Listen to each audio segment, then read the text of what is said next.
Pengendalian suhu.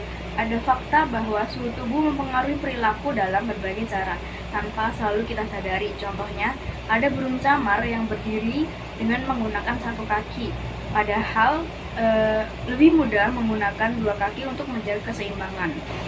Hal tersebut terjadi karena burung camar sedang kedinginan, sehingga burung camar menaikkan satu kakinya di dekat tubuh, dan hal tersebut akan menghangatkan kakinya.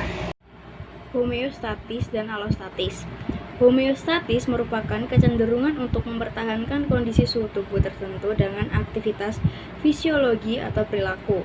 Contohnya, jika kita mengkonsumsi makanan yang rendah kalsium dan konsentrasi kalsium pada darah menurun, maka kalsium akan diekskresikan dari tempat penyimpanan di dalam tulang. Sedangkan alostatis berasal dari bahasa Yunani yang artinya variabel dan berdiri. Alostatis cenderung untuk menggambarkan perubahan dinamis pada nilai yang dikehendaki sebagai bentuk respon terhadap perubahan lingkungan atau suhu. Pengendalian suhu tubuh. Manusia pada umumnya yang sudah dewasa menghabiskan sekitar 2.600 kilokalori per hari untuk metabolisme basal. Metabolisme basal yaitu energi yang digunakan untuk mempertahankan suhu tubuh yang konstan dalam keadaan istirahat. Sebagian besar hewan amfibi, reptil, dan ikan adalah hewan poikilotermik. Poikilotermik adalah suhu tubuh hewan-hewan tersebut sama dengan suhu lingkungan. Hewan tersebut tidak memiliki mekanisme fisiologi untuk mengendalikan suhu tubuh, seperti menggigil atau mengeluarkan keringat. Contohnya kadal yang sedang kepanasan. Kadal tersebut akan menggali lubang yang ada di tanah atau pasir agar suhu tubuhnya netral atau tidak terlalu panas atau terlalu dingin. Mamalia dan burung adalah termasuk hewan yang homeotermik. Mereka menggunakan mekanisme fisiologis untuk mempertahankan suhu tubuh. Hanya satu mekanisme yang dapat digunakan untuk mendinginkan tubuh apabila suhu lingkungan lebih hangat daripada suhu tubuh mereka, yaitu mengeluarkan keringat. Perkenalkan, nama saya Christina Meliana AGD. Saya akan melanjutkan presentasi dari teman saya. Di sini saya akan membahas tentang bertahan pada suhu dingin yang ekstrim.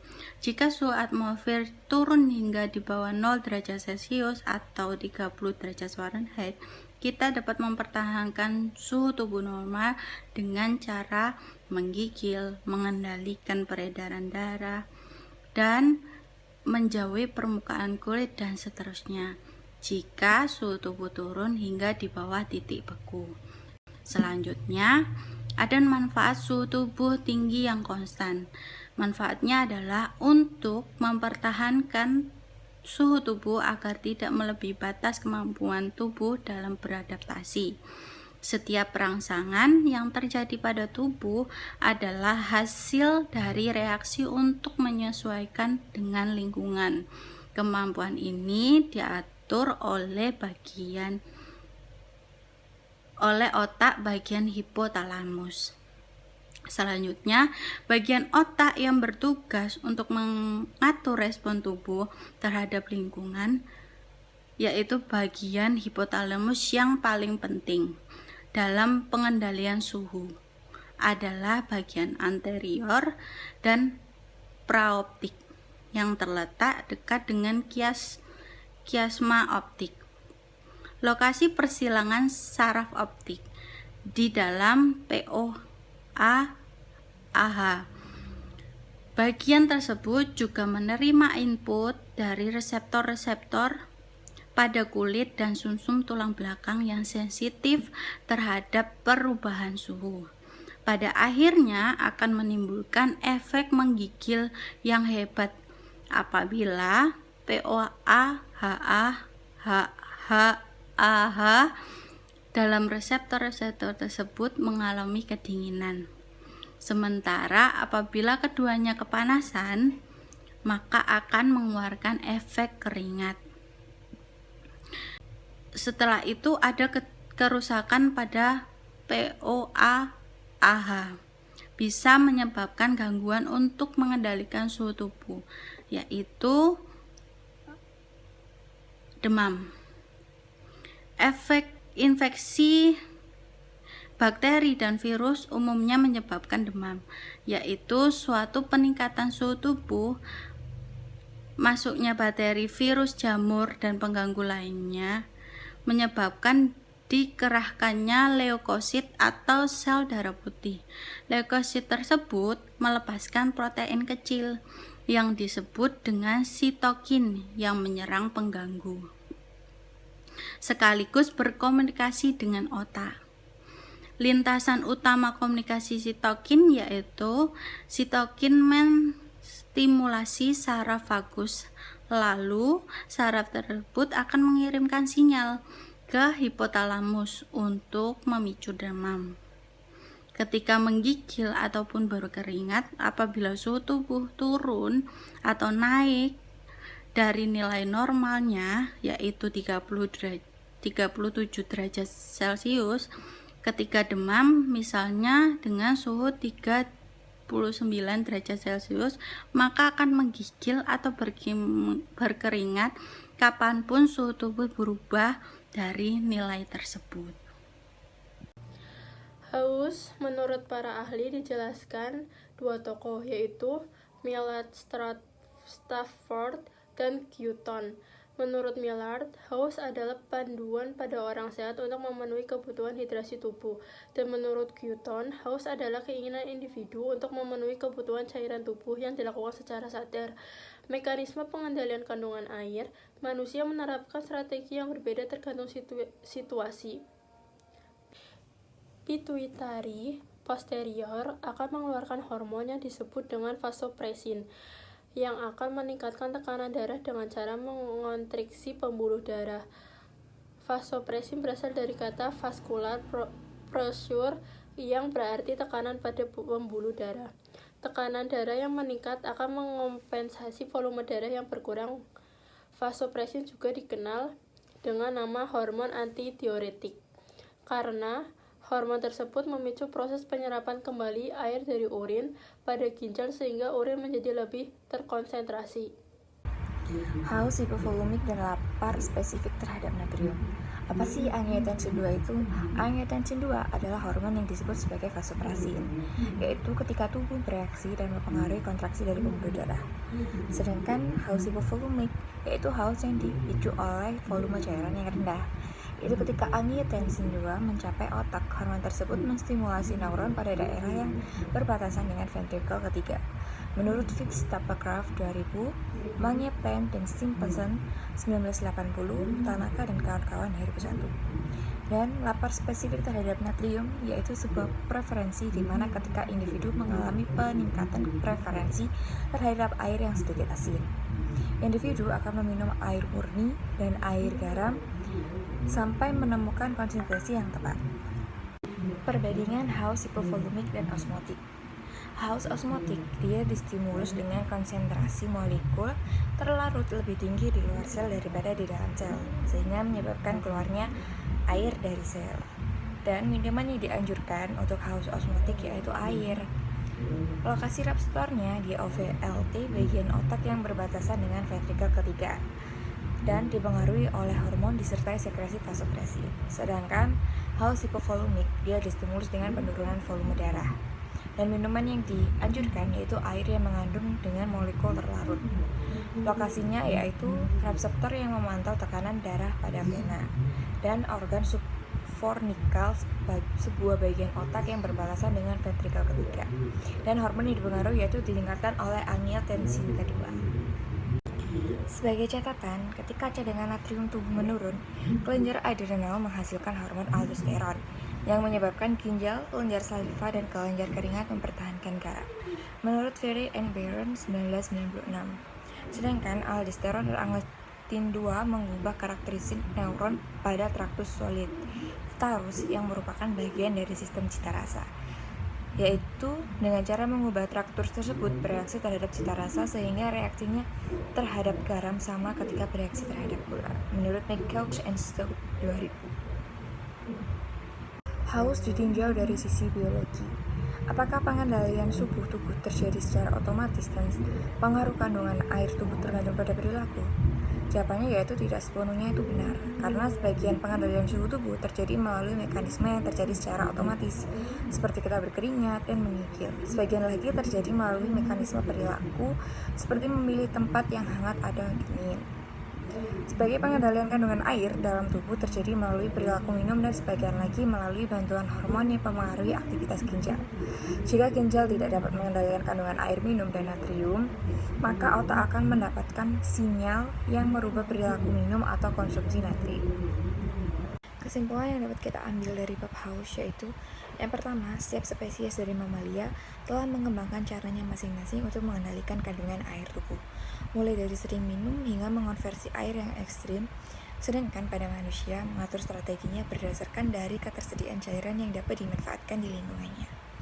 Untuk yang kedua, yaitu peningkatan tekanan osmotik darah akan menarik air keluar dari sel sehingga menyebabkan haus osmotik.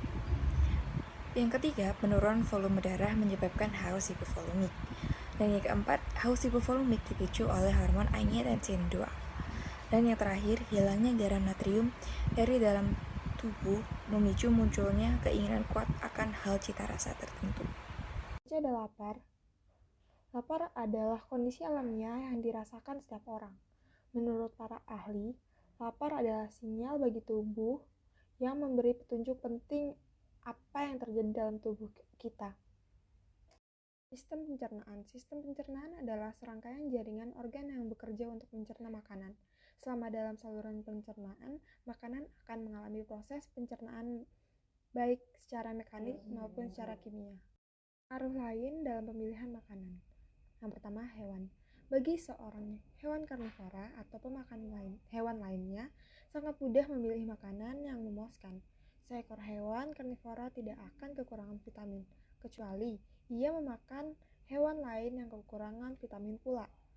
Atau akan tetapi, lain halnya dengan hewan herbivora atau pemakan tumbuhan, dan omnivora atau pemakan tumbuhan dan hewan.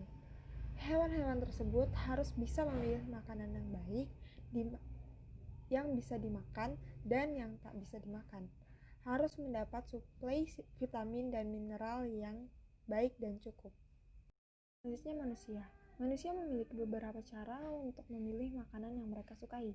Yang pertama, manusia cenderung memilih makanan manis dan menghindari makanan pahit. Manusia juga memakan makanan asin dan asam dengan kadar yang secukupnya.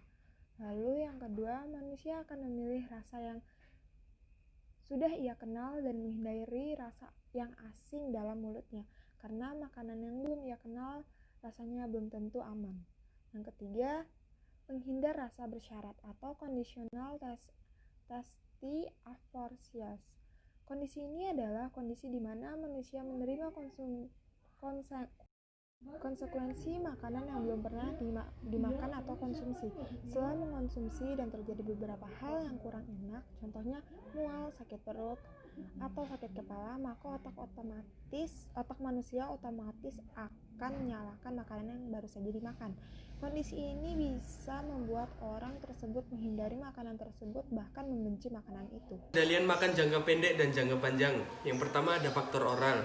Pada dasarnya, dorongan mengunyah sangat besar. Maka dari itu, meskipun kebutuhan nutrisi dapat dipenuhi hanya dengan sebuah kapsul, manusia tetap merasa belum kenyang. Karena salah satu faktor yang menyebabkan rasa puasa adalah dengan mengunyah. Hal ini bisa dilihat dari contoh sehari-hari di mana seseorang akan merasa kenyang ketika makan junk food, padahal makanan itu tidak mengandung nutrisi sama sekali. Perut dan usus. Parut dan duodenum yang mengembang akan menyebabkan rasa kenyang. Perut menyampaikan sinyal kenyang ke otak melalui saraf vagus dan saraf splanik. Saraf vagus meneruskan informasi tentang perenggangan dinding perut.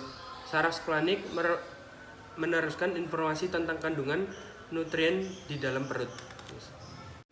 Makanan dicerna dalam duodenum akan menghasilkan beberapa peptide. Salah satunya adalah cholecystokinin atau CCK yang akan mengurangi porsi makan dengan beberapa cara, yaitu yang pertama, penutupan otot sphincter oleh CCK.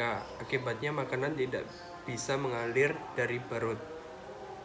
Perut akan terisi lebih cepat. Otot sphincter adalah otot yang terletak di antara perut dan duodenum. Yang kedua, stimulasi saraf bagus oleh CCK. Saraf mengirim sinyal ke hipotalamus yang kemudian memicu hipotalamus melepaskan neurotransmitter yang serupa dengan CCK. Karena CCK tidak dapat menembus sawar darah otak, namun CCK dapat menstimulasi hipotalamus. Keterkaitan antara glukosa, insulin, dan glukagon adalah jika kadar glukosa dalam darah tinggi, maka kelebihan gula akan diubah menjadi lemak. Jika kadar gula darah turun, maka hati akan mengubah glukogen jadi glukosa. Ada dua hormon yang dilepaskan oleh pankreas, yaitu insulin dan glukagon.